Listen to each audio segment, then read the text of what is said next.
Welcome to the deep dive. Today we're jumping into something really fascinating.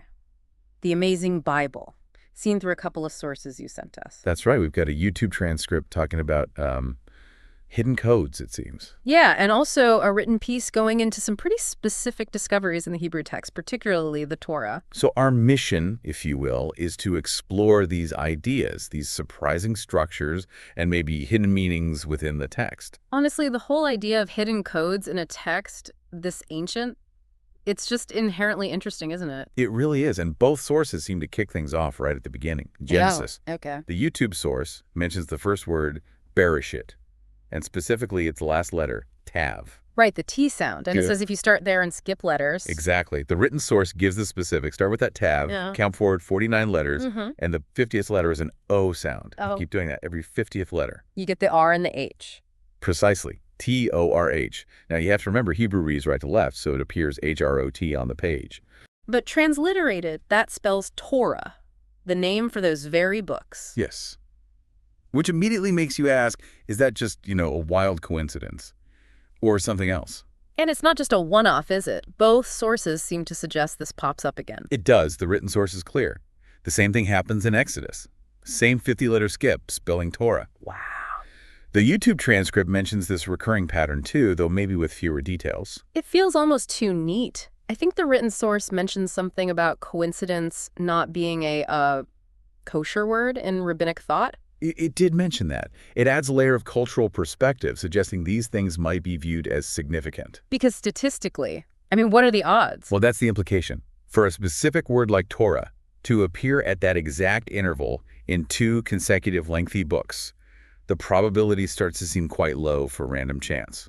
Which pushes towards the idea of maybe design. It certainly invites that consideration, yes. Okay, so Genesis and Exodus point to Torah, but then we hit Leviticus, the pattern breaks. That's what the sources indicate. The 50-letter interval for Torah doesn't seem to hold up in Leviticus. So what's happening in the middle book then? This is where it gets really interesting. Both sources highlight a different pattern in Leviticus. Okay. If you count every 7 letters. 7, not 50. No, 7.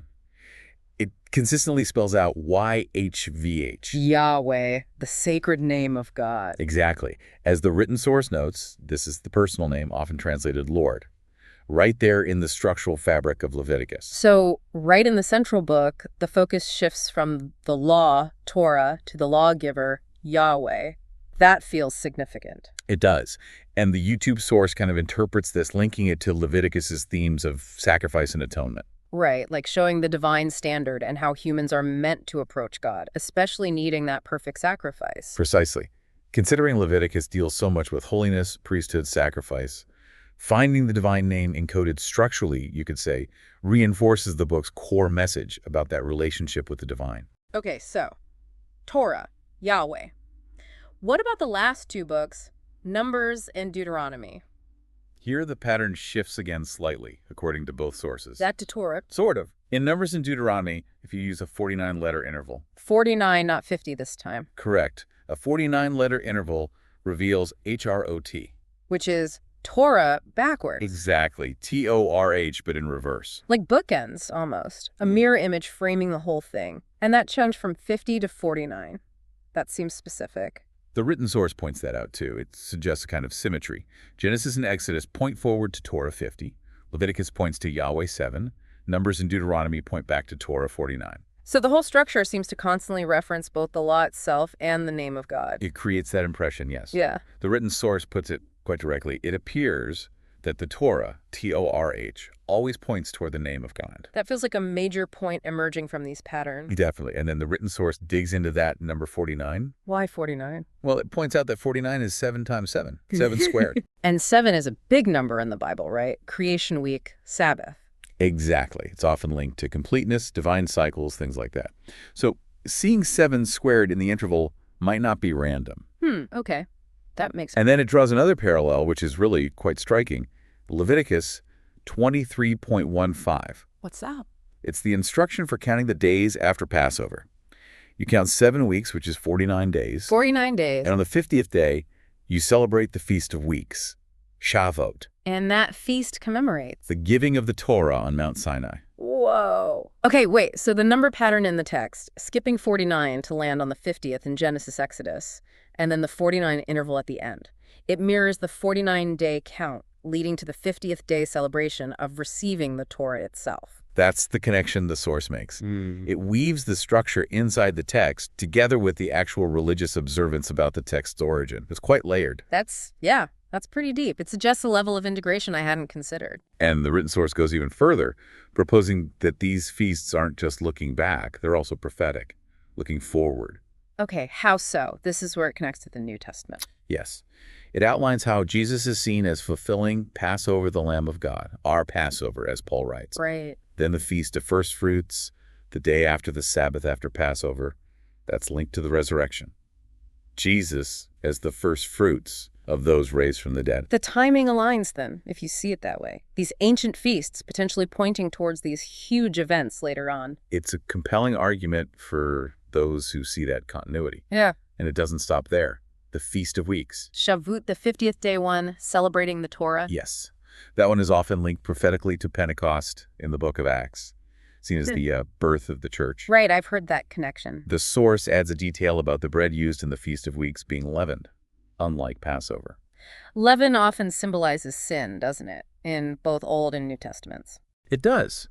And the source connects this leavened bread to the inclusion of the Gentiles, the non-Jewish believers, into the church, suggesting, a body composed of redeemed sinners. Interesting symbolic layer. And wasn't there something about Enoch, too? Ah, yes. The source mentions a rabbinic tradition that Enoch, who famously walked with God and was not, for God took him, was supposedly born and taken up on the Feast of Weeks. Potentially another foreshadowing related to the church, maybe the rapture idea?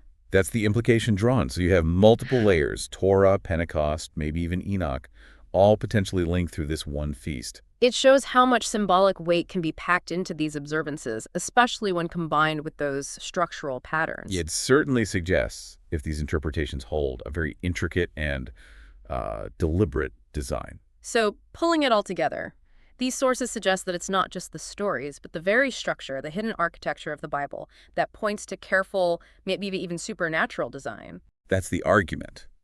The written piece really emphasizes this, talking about 66 books, 40 authors, thousands of years, yet demonstrating what it calls precise supernatural engineering. It even brings up the idea that every letter, maybe even the shapes of the letters, is significant. Didn't Jesus mention something like that? The source references that. Yes, the idea that not one jot or tittle, any parts of Hebrew letters, would pass from the law. It underscores this concept of meticulous detail. So if this level of detail is really there in the structure, it does make you wonder, what else is hidden? What other treasures might be waiting to be found? That's the question it leaves you with, isn't it? It definitely sparks curiosity about digging deeper. Absolutely. A sense of wonder, really. So, to wrap up our deep dive today, we looked at these claims of amazing hidden structures in the Bible, mainly the Torah. Right. The Torah code in Genesis and Exodus at 50-letter skips. Then Yahweh in Leviticus at 7-letter skips. And Torah backwards in Numbers in Deuteronomy at 49-letter skips. We also touched on how these numbers, 49 and 50, connect to the Feast of Weeks and the giving of the Torah. And how those feasts are interpreted by the sources as prophetically pointing towards Jesus and the church. Exactly. The overarching theme from the sources is this powerful suggestion of intricate, deliberate design woven into the very fabric of the text. It really does make you think differently about the potential complexity within these ancient writings. Which brings us to our final thought for you, the listener. Thinking about these kinds of hidden structures and potential fulfillments in an ancient text like the Bible, how might that change the way you look at other ancient texts, or even sources you encounter day to day? What other unseen layers or connections might be waiting to be discovered? Definitely something to ponder. Lots to think about there.